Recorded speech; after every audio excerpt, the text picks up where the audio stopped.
Here's what's coming up in episode 214. Anne and Renata are back. And I think as ghost hunters and paranormal investigators, we all have a duty of care and a duty of conscience to have a think about whether we're doing it for the right reasons. Ireland itself is so beautiful, but there was one place that really was very profound, and it was a little town called Tuam. We did go to some of our bucket list places like Chillingham Castle, the Jamaica Inn, the Skirrid Inn, some of those places where everyone seems to have done a podcast about. We actually went and visited and made up our own mind about how really haunted these places are. He's gone to live on an island and the chimpananas.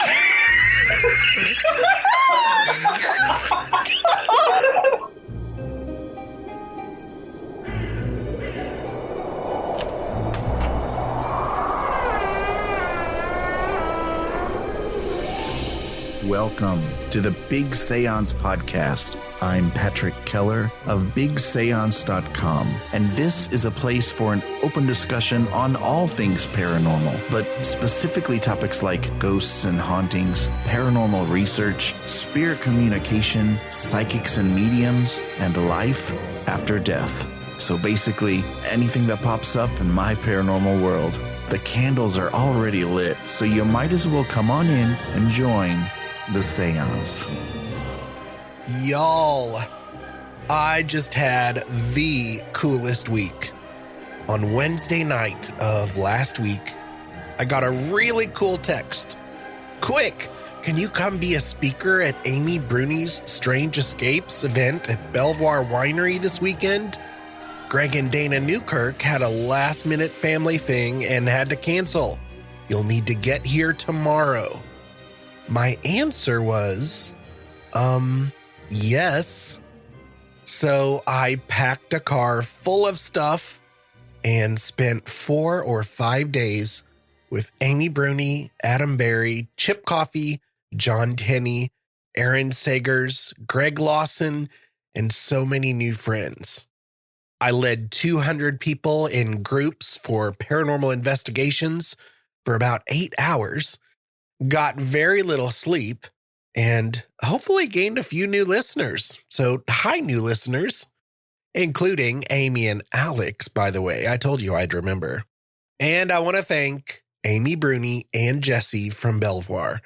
I was so grateful to be asked and to have the opportunity. So I'll probably be sharing more about the whole experience soon. But if you're in the Big Seance Parlor on Facebook, you'll find some videos and lots of photos and selfies. Now, if you can't tell from my voice, I also brought an attachment home with me from my magical week at Belvoir. And we'll call them Miss Omicronia Covidia the 19th. And I called Chip Coffey to come do an exorcism to get rid of this heifer, but I couldn't convince him to even come near me. Just know that I'm turning the corner, and because I was prescribed antiviral drugs, I'm going to be fine. But I'm not going to lie. It super sucks. If you were like me and you've been hanging on for 2.5 years without contracting it, don't give in if you're hearing the folks that are saying, everyone will get it eventually, and it's just like allergies. COVID is still dangerous, and some of us have health concerns that put us at additional risk, and it is definitely, for me, not just like allergies. And for God's sake, if you are not vaccinated or boosted, do it. I don't know what else to say.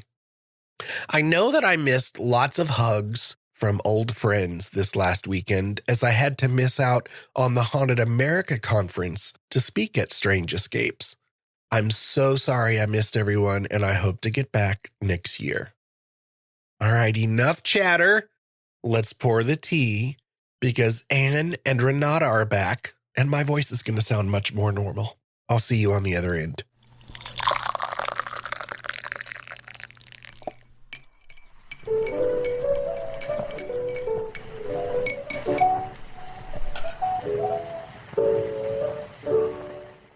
Anne and Renata have returned to the Parlor, and they have been investigating paranormal occurrences for the past 20 years. They have been at the center of various unexplained phenomena and have witnessed countless ghostly experiences. Anne Rzechowicz owns Oz Paratech, Australia's largest online paranormal equipment store.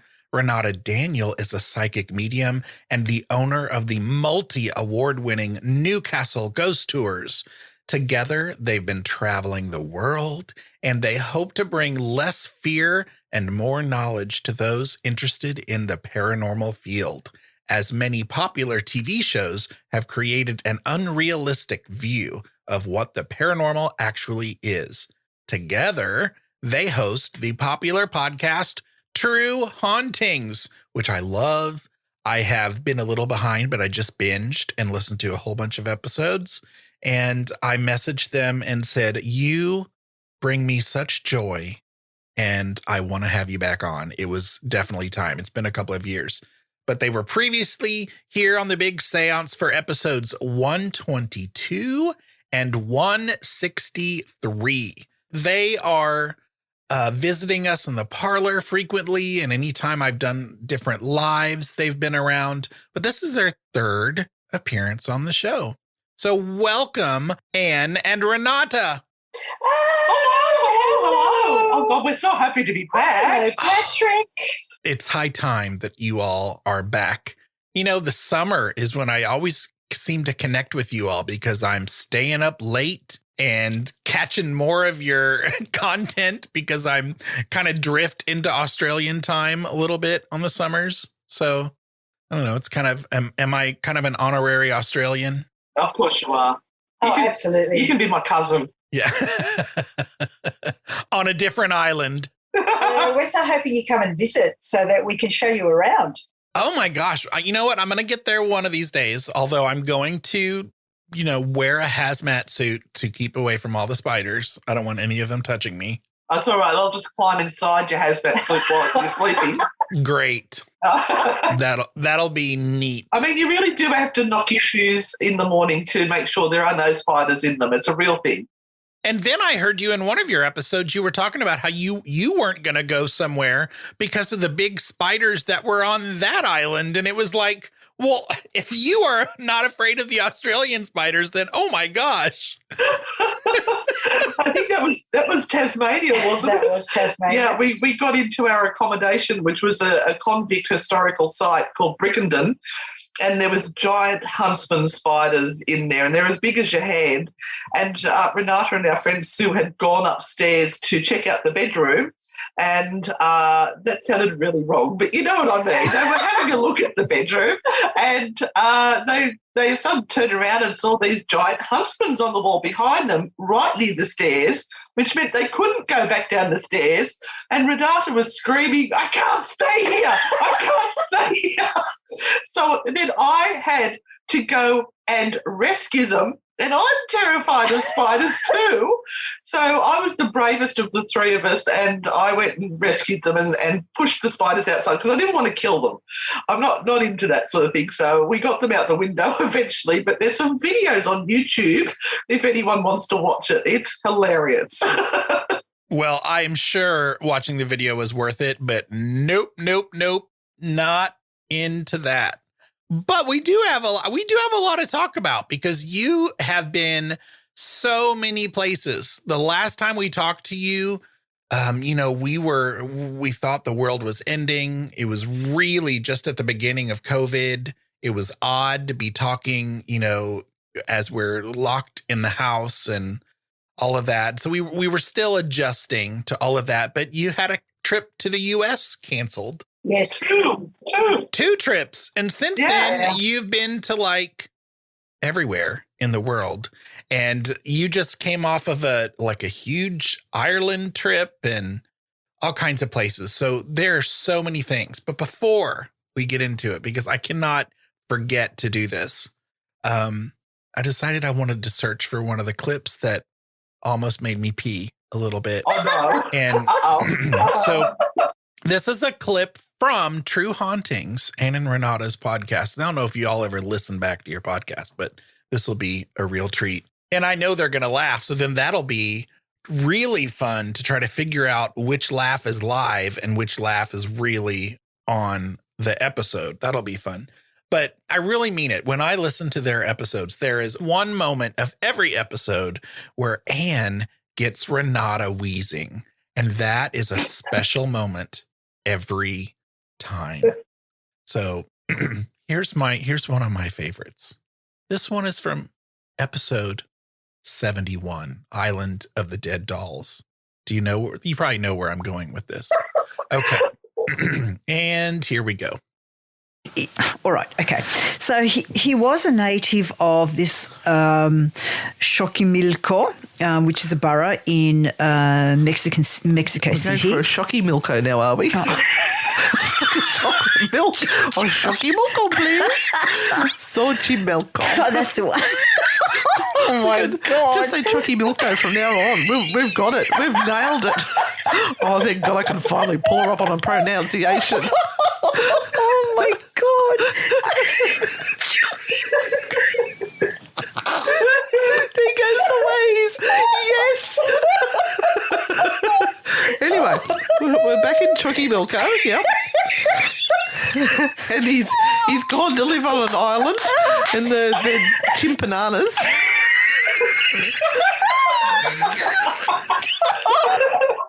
Oh my God. Renata's fogged up. You are. So if you have not listened to True Hauntings, you are in for a treat, because every episode, do you really have it as a goal, and to get, Renata, choking up and wheezing? Because it's what it seems like it. And it is that is like a gift from baby Jesus, hearing Renata wheezing. It's wonderful.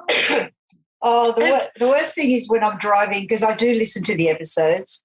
I do try and catch up just to see, whether we've still got it. We've still got it, or there's something missing.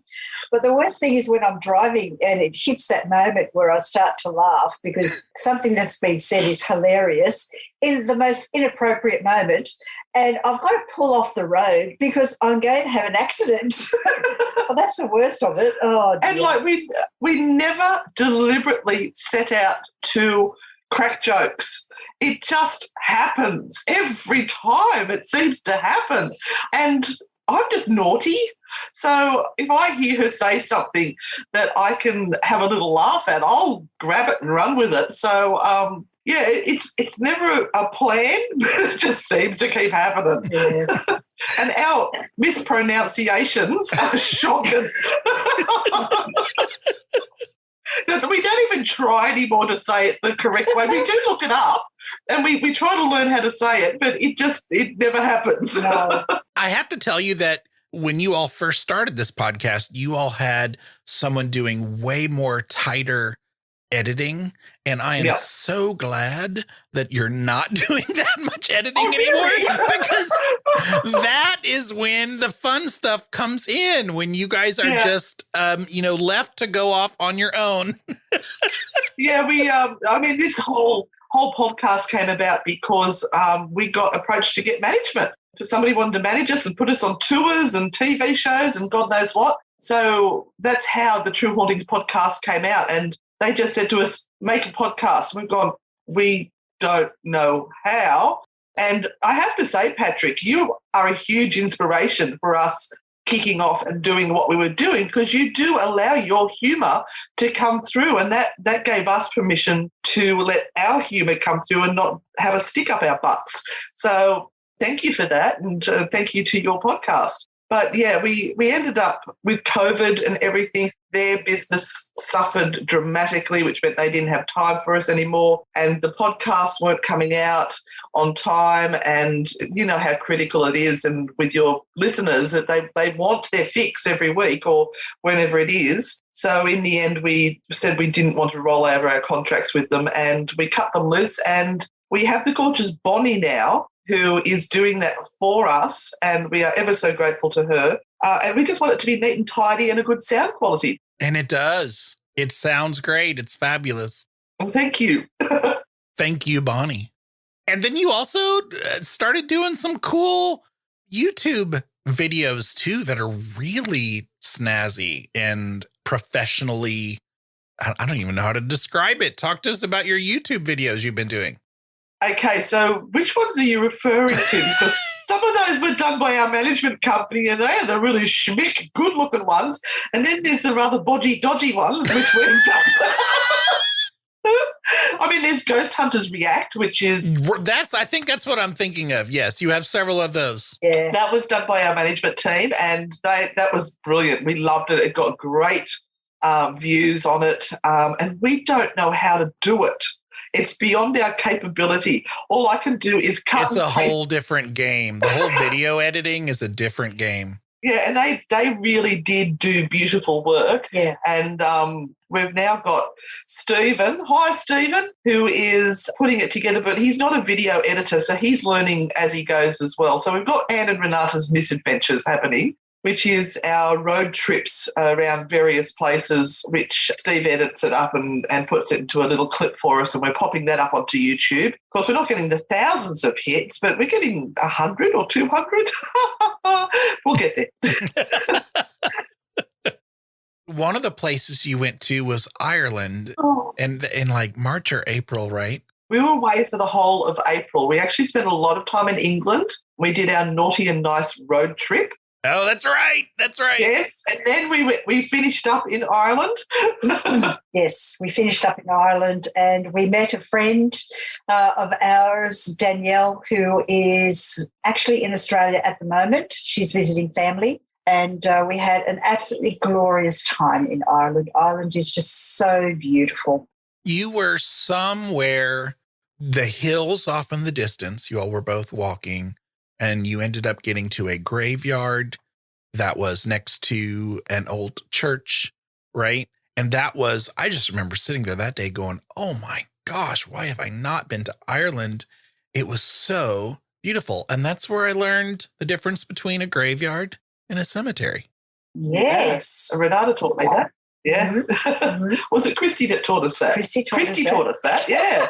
I didn't realise that a graveyard is attached to a church and a cemetery is not attached to a church. Mm. So now where would that, was that when we first arrived? No. There's so many abandoned churches. You've been so many places. Yeah, and Ireland itself is so beautiful. But there was one place that really was very profound, and it was a little town called Tuam, Tuam.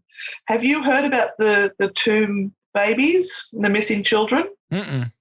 Wow.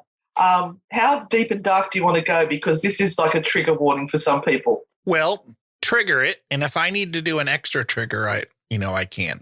All right. Well, this is a little town of Tuam where there was a mother and baby home that was operating between the late 1800s and the mid-1900s, so 1890s to 1950s. That's about right, isn't it? Mm-hmm. And it was run by the Sansekur nuns, and the idea was that if there were any unwed mothers or unwed mothers-to-be that had fallen pregnant, they could come to this place and be protected, allow them to have their children, go to work, come back and feed their babies in the morning until they could get them, up on their feet and find their way in society. Because how did they feel about unwed mothers, Renata?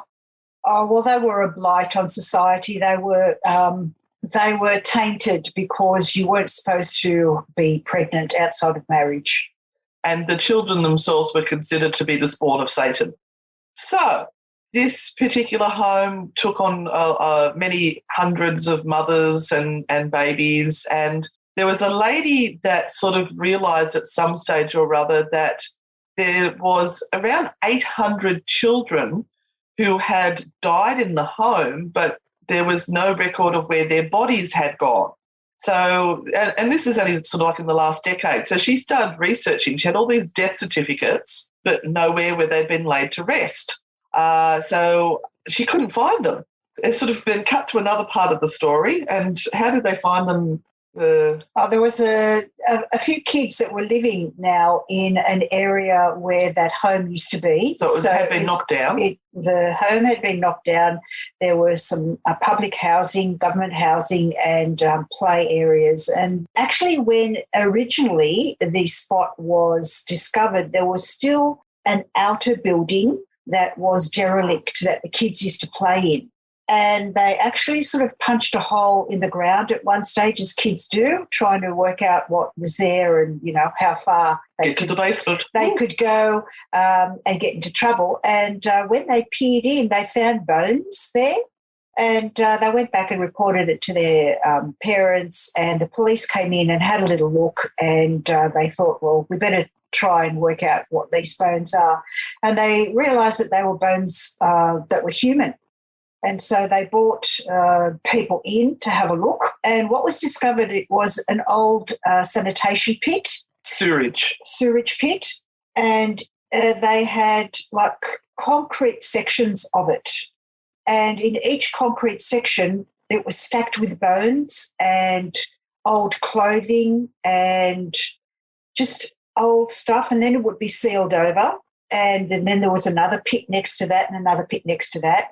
And so they found all of these bones that were of children, anything from newborn to 4 years old, which was what they discovered.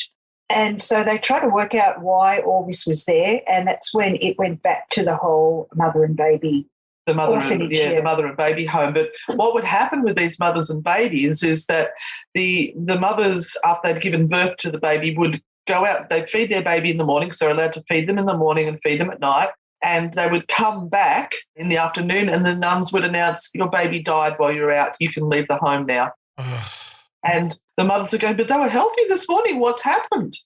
And it's not necessarily that they have murdered every single one of these children. Some of them had been illegally adopted into America. So they were selling the babies to America to give them a fresh start in life away from the mothers who had slept around and were whores and without permission. They had forged signatures on documents. But the saddest thing of all is that the bones of these babies are still there. And they've roped off all of the area where this place is, and the children are no longer allowed to play on the play equipment that they're there. And somebody's made a little monument and they've put up the names of every single one of the 798 missing children. And it was one of those interesting things that as ghost hunters, we love to go to the most morbid, fascinating, dark places to investigate and try and get evidence of the paranormal. And, there's nothing more traumatic than what has happened at this place and has been covered up. And we as ghost hunters went there not to investigate at all. We went there to lay some flowers and... we went there as mothers. Yeah, we went there as mothers, basically. I'm not a very emotional person, and I laugh at everything in life, but when I got there, I was unable to speak with the toys and that have been put around and the flowers and the notes from people who said, my brother or sister may be below the ground here and I don't know how I can lay them to rest. And, have they ended up in America? Are they still alive? And so many unanswered questions. And the worst part of it was the reaction from the San Secure nuns and what happened there. Yeah, so... Well, first of all, what time period are we talking about here? Late 1800s, early 1900s. Okay. So there are still people alive now that survived that home, and there are a couple of very interesting documentaries that are up and available if you look for it. And some of the survivors will tell you some of the stories of what their lived experience was, which is also very, very heartbreaking. But it was just the San Secure nuns. Yeah, there was a letter or several letters that were sent to them, or they tried to get some information from. Because some of the nuns are still alive that were there. Yeah, from them with regard to all of this. And the documentation that came back said, in a nutshell, why are you bringing all of this up so many years later? These nuns are quite old, and they're very upset that this is all being brought up right now, and they're not going to answer any questions. And they said something like their actions at the time may not have been the right thing, but let's not bring this up now. It's in the past. It's reminding me of a lot of, especially here in the U.S., the Catholic Church's sexual abuse history. Mm-hmm. Yeah. And them not wanting to bring that up. Yeah. Yeah, that happened in my school, in my class. Mm. Yeah. Yeah. And we thought it was important as part of our tour because we also went to one of the workhouses in Ireland as well. We did a tour of one of the workhouses there, and it was just something that had been on our list of things to do. And yeah, part of it is morbid curiosity because, we can stand back and go, thank God it wasn't us. And we actually have people in our lifetime that are living that and have lived through that and are still alive to tell that story. And that's really shocking to think. And it affected me quite badly because I am adopted. My family came from Ireland. My mother was an unwed mother. It just hit me. That could have been me that was stuffed in a walled-up tomb down there with no light ever again. It was just very profound. But it was also important to us as ghost hunters and paranormal investigators to not make use of this for views and hits and everything, but to be more respectful of what had happened. There are people still alive to this day affected by this, and we showed it to our inner circle, our Patreons, who we thought it was important to let them know of this horror, and we have been speaking about it because it needs to be spoken about. People need to talk about it, and something needs to be done for these babies.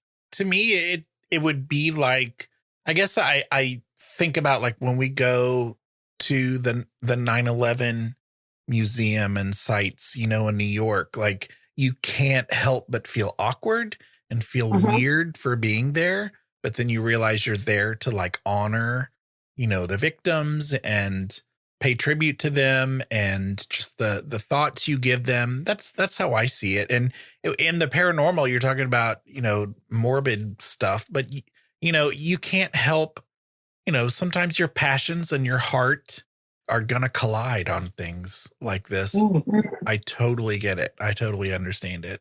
Yeah. We're always looking at what we should and shouldn't be talking about. There are a number of spots associated with disasters and things that have happened here in Australia as well. And we always kind of go, oh, it's still too soon. Too soon. Still too soon. We shouldn't be doing anything there. Mm-hmm. And I think as ghost hunters and paranormal investigators, we all have a duty of care and a duty of conscience to have a think about whether we're doing it for the right reasons or whether it's just sort of clickbait that we're trying to get. Mm-hmm. And that kind of makes it sleazy. Yeah. Well, on to something a little more bubbly. Yes. Yeah, we did do fun stuff. We went to Galway. I went to Muff. Yeah, tell us some more stories, some spooky experiences maybe. Well, let's tell you about the Muff story because that's a good one.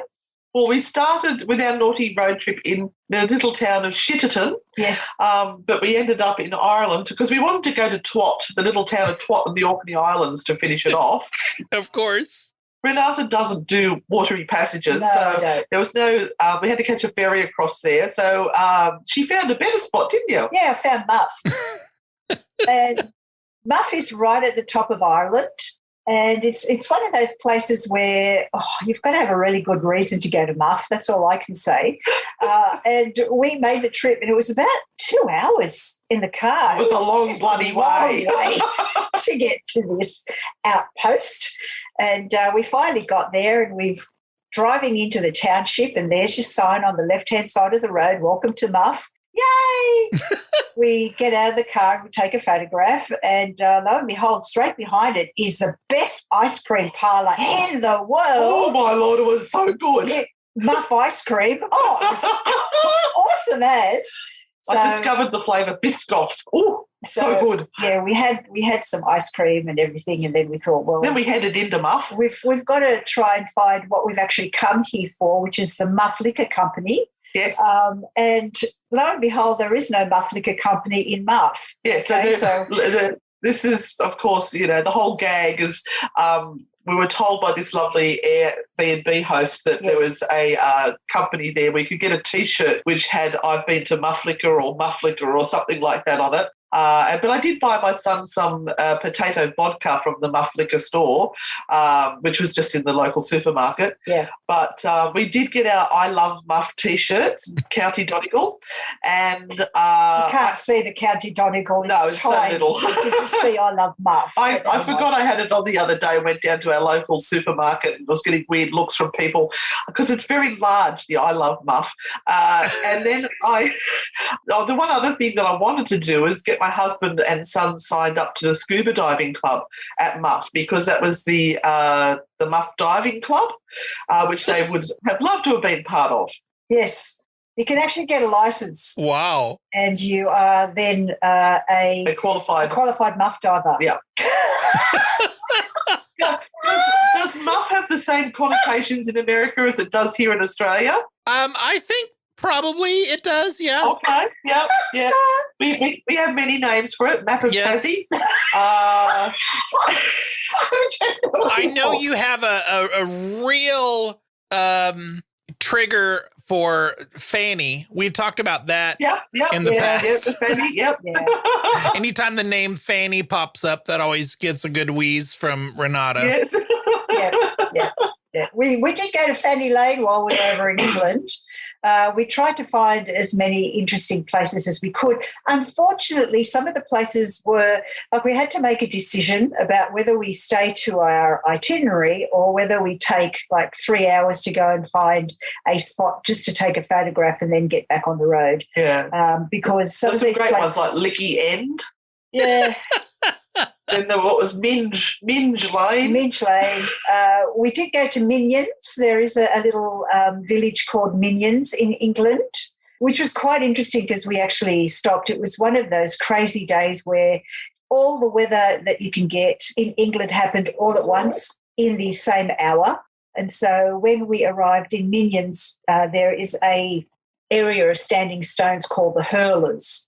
And we went to visit that, and it started to sleet, or it started to hail. But hail, I remember this. I was watching. Yeah, it was divine. It was so surreal and beautiful, and I just stood out there going, what is this falling on me?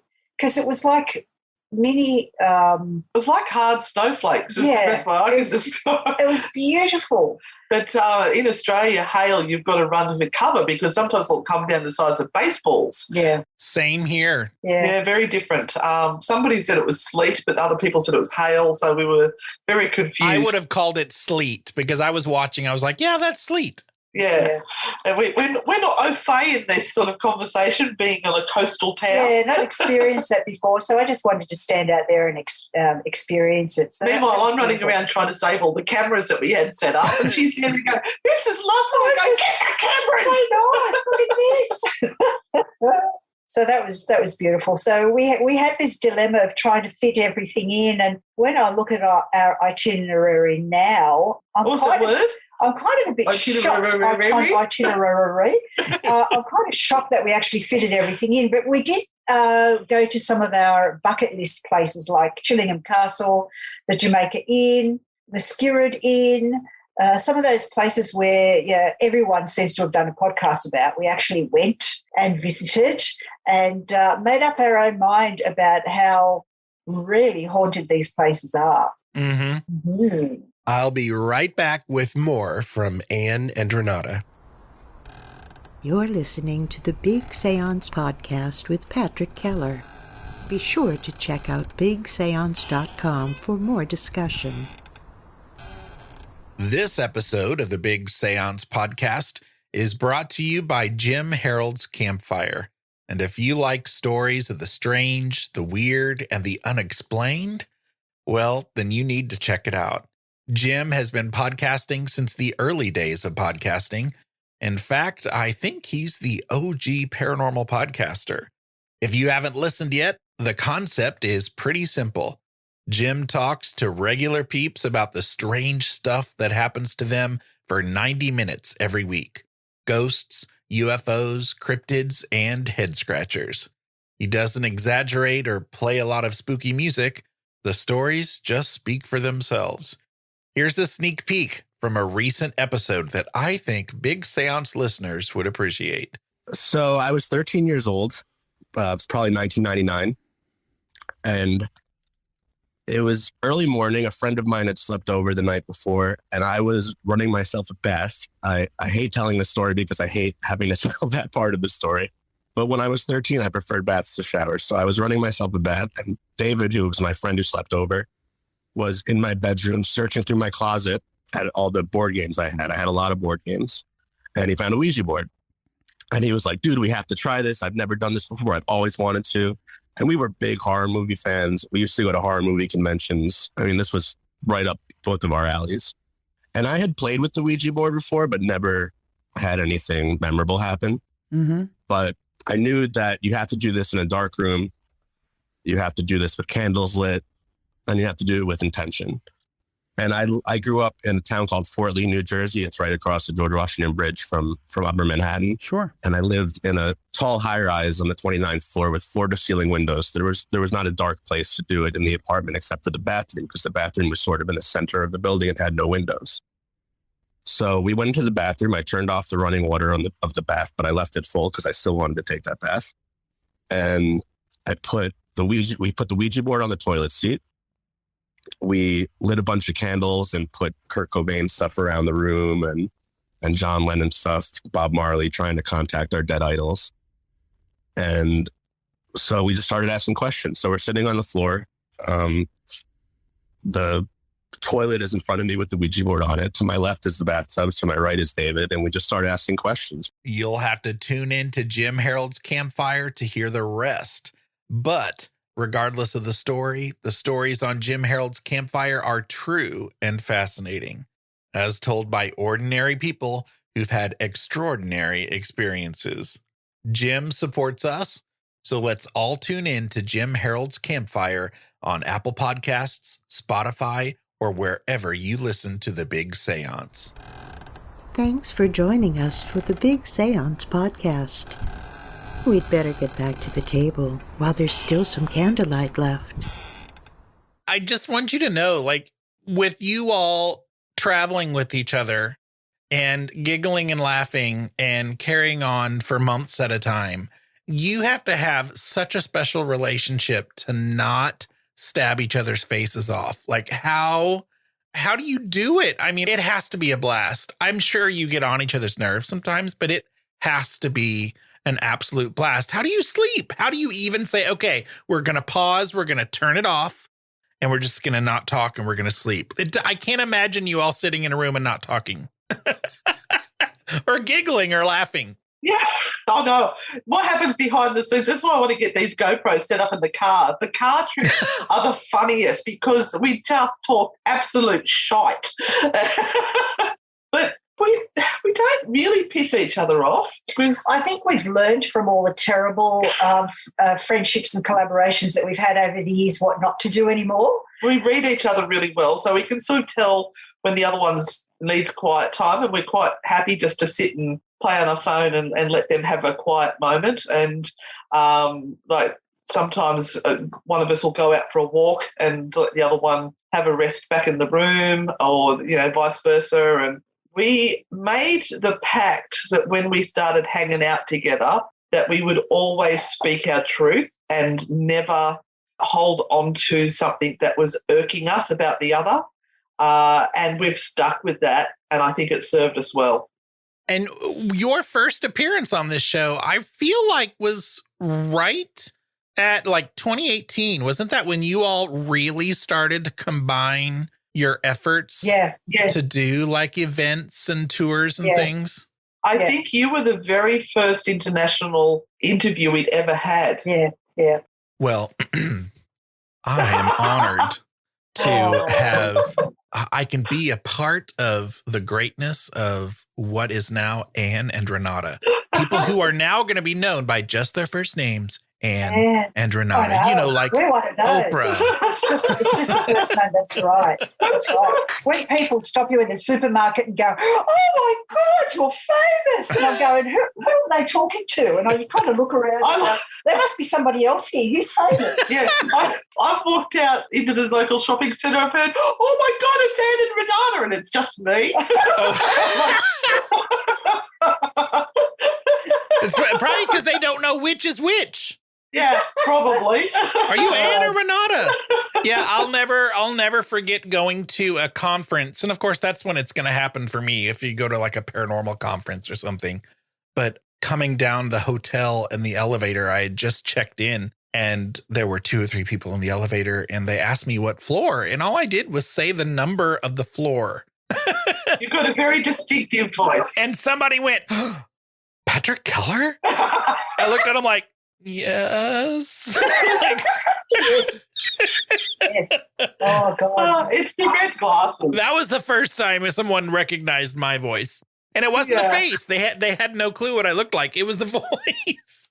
Yeah, that's right. We're in the awkward position now that we go on, the tours are starting to like sell out. Yeah. And we've got fans that are coming on the tours and they're saying, "Oh my God, can we get photos with you? I can't believe," you can see them standing back going, "I can't believe I'm here." I'm looking at them and we're going, "It's just us. It's okay."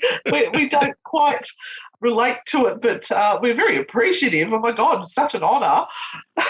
Yeah, but it's this false sense of celebrity that people get just because you're doing a podcast or you're on YouTube. They kind of think, well, you must be a celebrity. They also think you're rich. Yeah. Mm-hmm.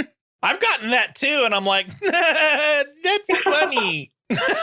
Yes, when they realise that you do everything. Because all teachers are rich who podcast on the side. Oh, absolutely. Absolutely. Especially in America. Oh, yeah. Oh, things are certainly bright and bubbly here in America right now, aren't they? So tell us a little bit about Mary King's Close. You had an episode recently about that. And so you did the episode. And I think Renata, one of you had been there previously, right? Yes, me. Okay, yep. Renata had been there previously. You all did the episode. And then you all ended up going later, right? Tell us about that.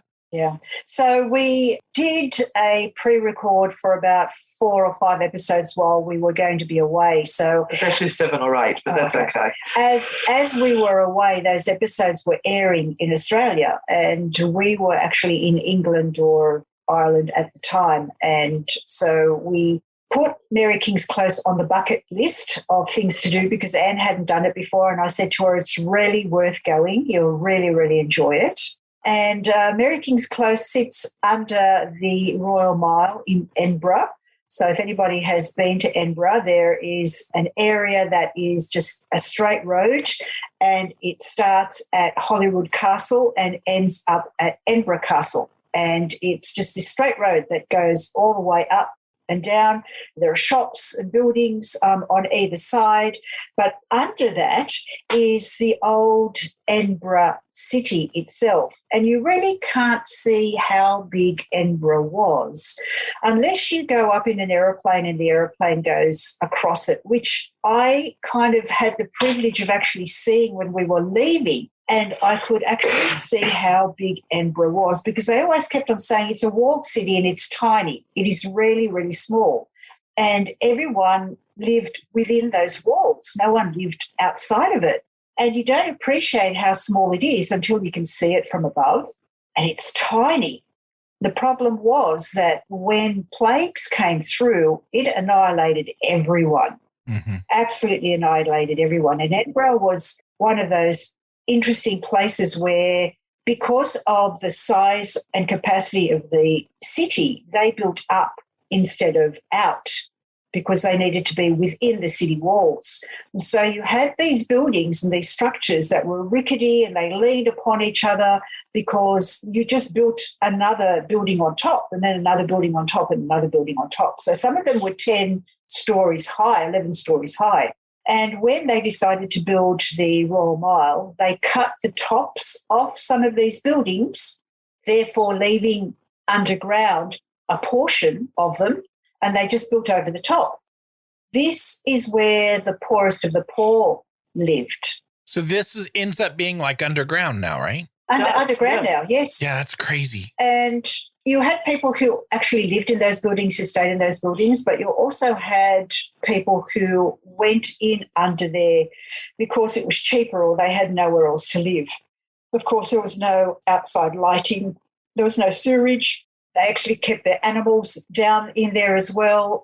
It was just this mayhem, absolute mayhem. But people learned how to live because they had to survive. So it only became troublesome when the plague came through. And, of course, they literally walled up that area because even though the plague didn't start there, and they keep on saying that it did, but it didn't, it ran rampant down there because, as you can imagine, how do you not get the plague down in a place like that? Enclosed area, they're all breathing each other's air. Yeah. And so it sort of has this history that is correct, but then it has the myth and legend behind it as well, which adds a complete other dimension. But you have to actually go down and see it and be inside it to realise what it was like. It really is a rabbit warren. You would easily get lost if you were down there by yourself. Yeah. And we saw a very small fraction of it. They've done a great job of turning it into a tourist attraction. It is a little touristy now. I think when Renata saw it the first time, she got to see being underground and looking up 4 or 5 stories to these buildings that have been stacked one on top of the other, and we didn't see any of that. We did get to see where the cattle were kept, and to me it reminded me of bomb shelters, just being underground in small little rooms which are all sort of dug out. But there is a story of the ghost of Annie down there that was created by a Japanese medium, and because of the words of one person, this ghost is now a reality, and everyone talks about Annie the ghost. And it's like, it drives me insane that people will take the words of one medium or psychic to declare there is this ghost here with no evidence at all. And then all of a sudden there's fridge magnets with Annie. Yes. Don't laugh, I bought one. But we also went to see the Covenanters prison in... That's where Renata had an experience. Yeah, the Covenanters prison in the cemetery in Edinburgh, Greyfriars, which was so... I've been there like 3 or 4 times now, and I love it every single time I go because it's such a great place, and it has so many legends as well, which I have to say half of them aren't true. But anyway, Mackenzie poltergeist. Let's not get that sort of, they're good stories. Let's not upset people. Yes, let's not upset people. But actually, we had this fabulous guide while we were there who actually opened the Covenanters prison, or where the Covenanters prison was, and we were allowed to go in and actually go into the true Mackenzie's crypt or area, rather than the one that is kind of pointed out to people outside, which isn't the real one. We did go into the real one.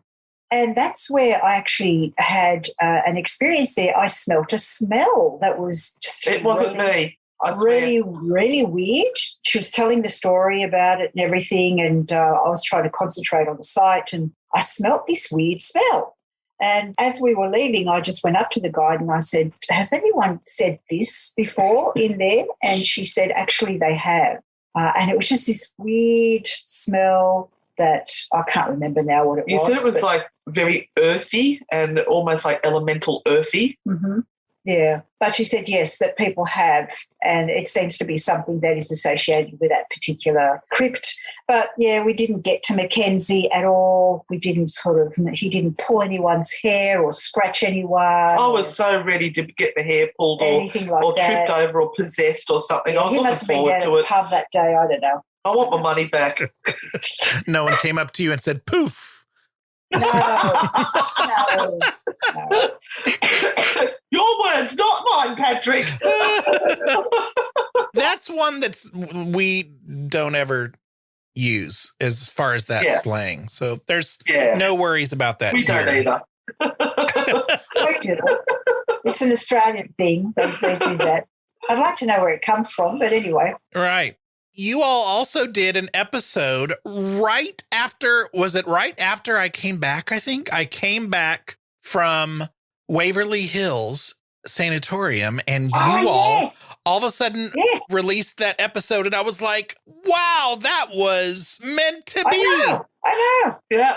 I think you may have even inspired that one because, as Renata was saying, we had all these episodes pre-recorded, and we've landed back after a month in England and Ireland. Then we went to Melbourne for 5 days, and then we went to Norfolk Island for 10 days. So we'd literally not been home for 2 months, and we'd done all these pre-records, got home after the 2 months, and we had only the next episode, which was coming out in like 4 days' time. So we're scrabbling to get the next one recorded, and we're still only one ahead. Today we'll be 2 ahead. But you inspired us with that one. I thought, oh, Patrick's into that, so let's do that one. And there you go. Bob's your uncle. You know, I hope your husbands keep each other company when y'all are gone for so long. I do sometimes. Your poor husbands. They've both got an affinity for drinking good scotch or whiskey, so every now and then they'll get together and they'll compare notes. I bring back a bottle of scotch from wherever I go so that they can keep comparing notes quite happily. Your poor husbands. I know. Anne's husband is a workaholic, and I tend to see my husband all the time because he's at home. He's been at home for the last 10 years with sort of a chronic illness. So they're actually quite happy when we're not at home. That's the secret. Yeah, they don't have to worry about us. And when we are at home, we're still working. We've still got our heads in the laptop and in books and searching and whatever. So. Because you don't stop. No, we don't. You don't stop. No. We're trying to learn to work smarter, not harder, but content is the key. So you've just got to keep pumping it out. Yeah. And it's a passion. It is. We love it. Yeah. So since the last time we've seen you, that's kind of how we can frame this question. You've lived a lot of life in 2 years. Y'all have done so many cool things. Over the last few years, what are some of the things that you've learned about traveling? What are some of the either like tips you have or things not to do or not to get the hotel room that has the toilet right in the middle of the room with the window in front of it? You know, what are some of the tips that you have for people? Oh, I've learned about something called a congestion tax in London after getting a ridiculous fine. We didn't drive our hire car in London because it was too terrifying. And on the last day, we had to go and drop off some gear. We wanted to go to the Watkins bookshop. Of course. There was some sort of bicycle race going on in town, so they'd locked down a lot of the London, and the navigator didn't know about the bike race. And it's trying to take us on these roads, and they're either blocked off or we get funneled somewhere else. And we got funneled off into this tunnel, and there was this big flashing sign, warning, congestion tax, congestion tax. I'm going, what's that? We might be like the Harbour Bridge when it's busy. They charge you an extra couple of dollars. That's fine. Drove down into it, and we've gotten to the middle of London. There's no cars anywhere. We're going, wow, look, we're seeing all the famous sights, and there's not a car in sight. This is fabulous. Turns out that they fine you for driving into London when that sign is up, and I think it was £200. Well, you won't do it again. No, we know now. So just a warning for all you people out there in London, travelling to London, if you see a sign saying congestion tax, make sure you turn around and go the other way. So that was my tip. Why don't they just like block it off to prevent? I don't know. Yeah, to prevent stupid tourists like us. And I also, your words, not mine. That's right. And look, I have to say, many times I tried to pull the age card and say, look, we're older ladies. If we could have a room that's on a lower floor so we don't have to carry our bags up flights, doesn't work. They still put you on the top floor. So that one doesn't work. But Renata, what tips have you got? My suggestion would be always have a night bag. So have your major luggage stowed away safely within the car, and take with you what you need only for the night if you're staying just one night, because we had rooms that were literally at the top of the stairs, that were at the top of the stairs, Turrets. that were at the top of the stairs in a turret space. And you actually almost had a heart attack by the time you got to your room. Now, taking bags up there Like is suitcases, big ones. absolutely impossible. Impossible, because those places do not have lifts. And if you're in a castle, you can forget about it. because you're going up those little steps that go around and around and around. They're like 3 inches wide, the steps. And you can't even get up there yourself, let alone your bag. So have a night bag with you and watch what gear you actually take, because some of the gear you just won't use. So travel very, very light. I've learned that lesson. Yeah, travel very light, and check out what the phone internet is like before you go, because that was our biggest frustration. I screamed so many times at my phone and at the room and at the ceiling and at God, going, there's no freaking internet. Oh, I'm so glad you didn't use the other F word then, because that's not the word you used. God, it was so frustrating because you're trying to get stuff out to the fans that are wanting to watch you and you just can't. And Renata did learn another little tip as well, that when we go to visit some of these places that you book, check to see whether the owner lives in the house as well, or whether you have the whole location to yourself. We found ourselves in the situation where it ended up being a lovely man, but it was a very old house, and he's met us at the door and sort of like, come in, ladies. And we're going, do you live here? And he's going, yes, I'm in the room opposite your bedroom door. There's no locks on any of the doors. Some of the rooms were like, because they're old, you'd have the wall like that, but there was gaps here where you could look into the room. And then also Renata learned that she should zip up her suitcases when you're in those older houses, because the rats get in there and eat your chocolates and will eat through the clothing you have in your bag as well. Stop it. That was Wales. Oh, yes, what an experience. I bought some alcohol-laced chocolates to take home with me, and I put them in my bag. And I don't know how it happened. I really don't. The bag was on the floor. We were in Wales in this old building, and our next stop was the Skirrid Inn, which, again, like it wasn't unclean, but it's old. It's very old. But I've opened up my bag, and I always take a creamer with me, a milk creamer, and that milk creamer was all over my bag. So you've got white powder all over my bag. Haven't helped me. And I've gone, that's really odd.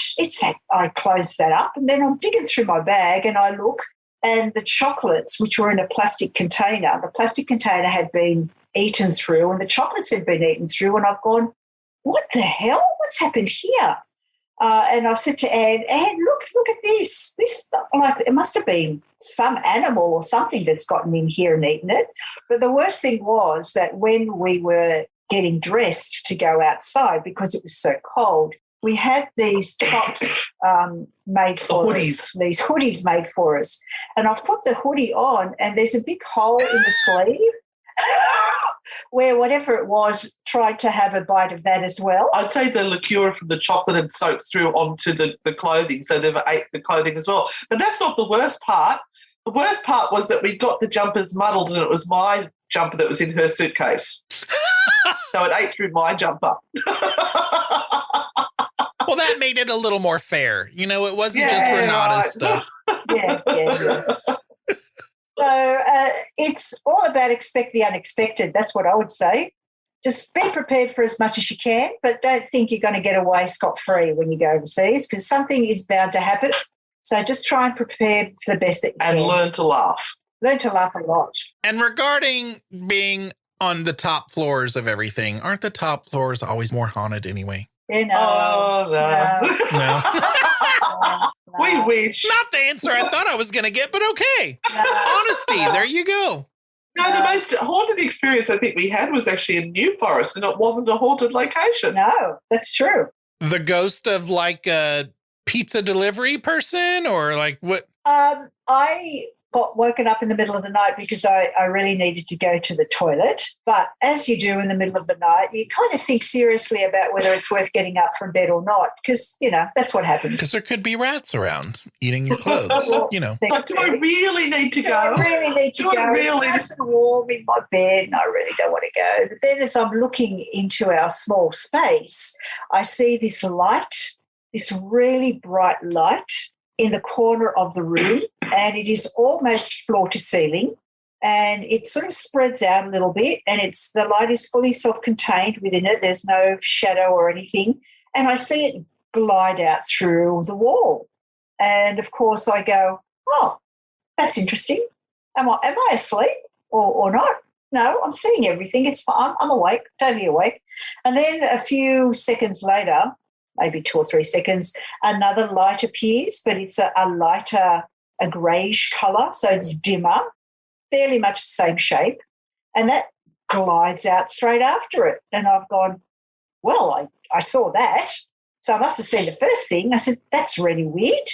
And so I get up, and so that means I'm awake. I get up, and there's a little window to the side, and I check to see if there's any light coming through the window or anything. No. And it backs onto the forest. It backs onto the forest. No roads. I had a look through where our toilet was. There was nothing coming from there. And so I'm kind of standing there going, well, that was super interesting. Wait till I tell Anne in the morning. So I've gone back to bed, nothing else happened, and, of course, I wake up in the morning and I say to Anne, guess what happened last night? She turns around to me and she says, and you didn't wake me up? I heard that in one of your episodes, you getting scolded for not waking. Yep. Was not happy, Jan. Not happy at all. But that was wild. That was fabulous. Absolutely fabulous. Well, you never know how you're going to react when those things happen. You know, there was like a year or so ago, I had one of my very first experiences where I was touched in an investigation where I had requested just moments before to be touched. And we were with a group of people. It's one of those, touristy investigation type things. Yeah. And they were just talking about if anybody wants to, to be touched. And there were supposedly the ghosts of child spirits there and an old orphanage. And so, of course, I put my hand up and I said, and I'm a teacher, so, I'm comfortable. I would love for you to come touch me. And, probably like 10 seconds later, I get like a 2-finger grip on my shoulder. And it happened. And, some of our best friends are with me and my husband, and it happened, and I'm like, okay. And the investigation keeps going, and I'm just like, oh yeah, by the way, I got, touched a little while ago. And they're like, what are you doing? Yeah. I'm like, you're not going to stop and go, oh my gosh, I'm not going to be that person. But at the same time, my brain is all, because my brain is going, okay, did I really get touched? Am I having a muscle spasm? Am I stroking out? What is it? Yeah. And then I was like, okay, processing. Okay, I was touched. That's exactly what happens to me. My logical brain kicks in. Yeah. It's extremely exciting. It definitely is. We might make it sound blasé, but it's not. It's one of those things that you remember for the rest of your life. Yeah. Yeah. Now I've got a question for you. If we send you one of our T-shirts, will you wear it? I will so wear one of your T-shirts. Excellent. All right, we'll have to send you one. Oh, please do. And I'm a T-shirt freakazoid. That's pretty much what I do. Gone are the days where I dress up at school. So it's pretty much T-shirts is what I do. Well, I wanted everybody to just be reminded that your site is anneandrenata.com. That's kind of the main site you direct people to, right? Yep. And then individually, we have ozparatech.com for Anne, and we have Newcastle Ghost Tours.com for Renata. And I just want to give you all, I'm just going to lump everything at the end. Like if there's any final thoughts you have, if there's any cool things coming up, you all do a cool Spooky Sundays on Newcastle Live, right? Which is kind of cool. I'm jealous that you have a cool radio show.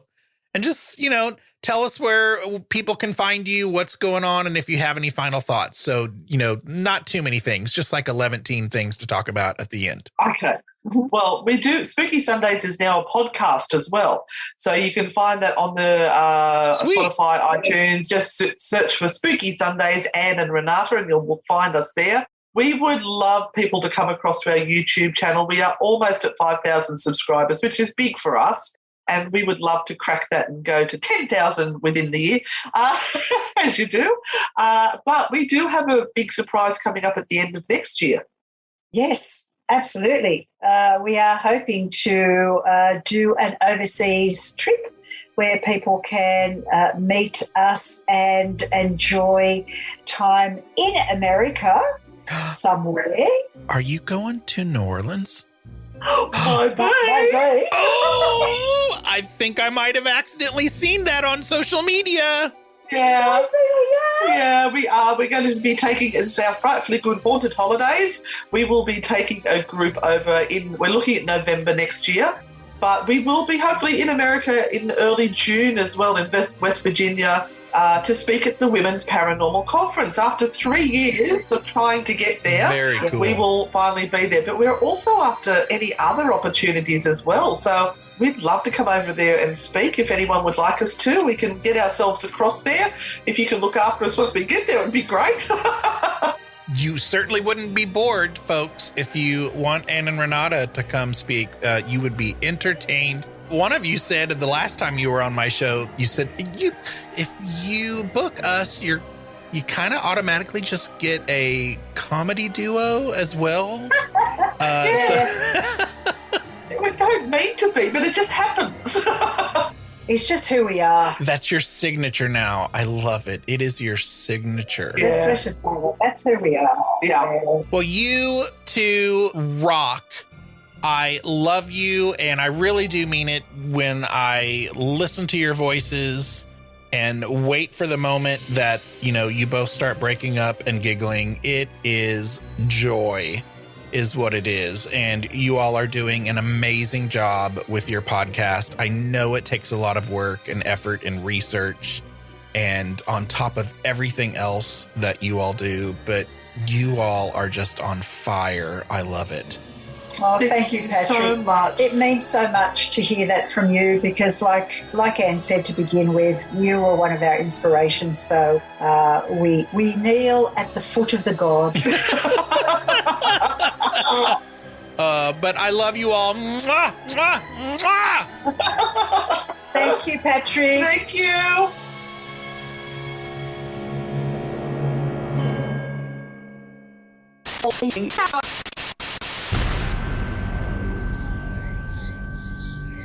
Thank you to the following super paranerds who support the show at patreon.com/Big Seance. Michael Henson, Daryl, Anne-Marie Sullivan, Natalie N., Kim Robb, Josiel Lorenzo, and Susan Davey.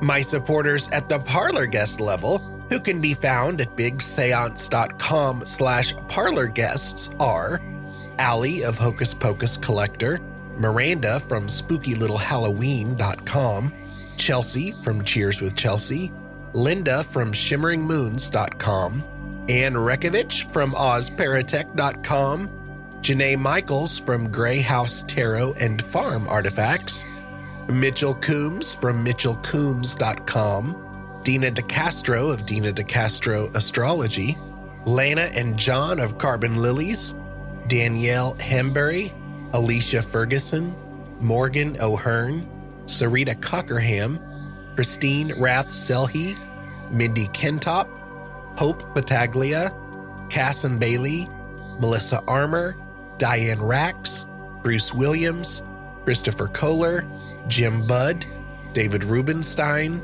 Norman and Linda Keller, and Amy Park Gedicke.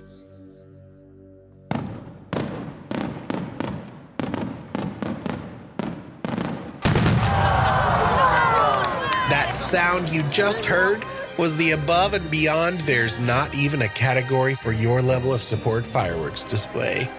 Because I have 5 awesome listeners who support the show at the $10 level.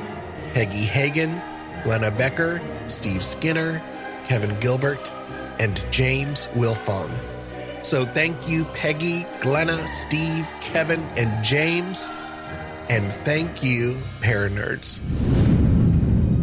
For show notes, including links to anything we may have mentioned in this episode, visit bigseance.com. And you can continue the discussion and hang out with a great community of paranerds by joining us in the Big Seance Parlor on Facebook. Want to hear your voice in a future episode?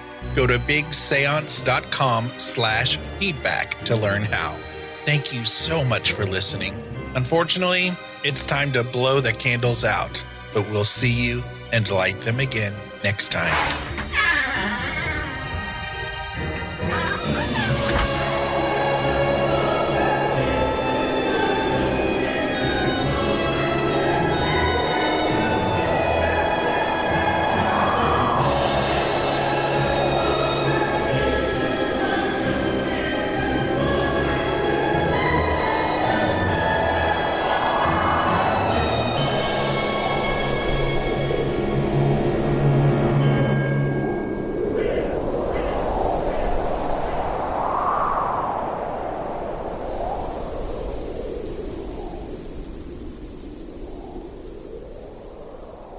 They have been investigating paranormal occurrences for the past 20 years. And I have got to, my window is not big enough because my words disappeared. Please hold. Sorry.